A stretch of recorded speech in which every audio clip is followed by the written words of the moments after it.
ala hubbihi dhawil qurba wal yatama wal masakin wabna as-sabili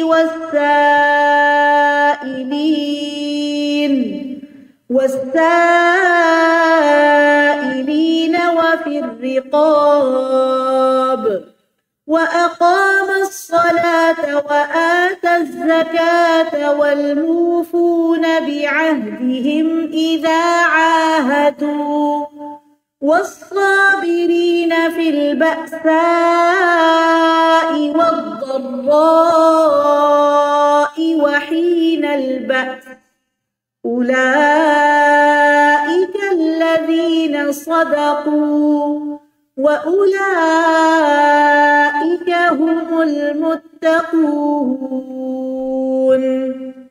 يا أيها الذين آمنوا كتب عليكم القصاص في القتلى الحر بالحر والعبد بالعبد والأنثى بالأنثى فمن عفي له من أخيه شيء فاتباع بالمعروف وأداء إليه بإحسان ذلك تخفيف من ربكم ورحمة فمن اعتدى بعد ذلك فله عذاب أليم ولكم في القصاص حياة يا أولي الألباب لعلكم تتقون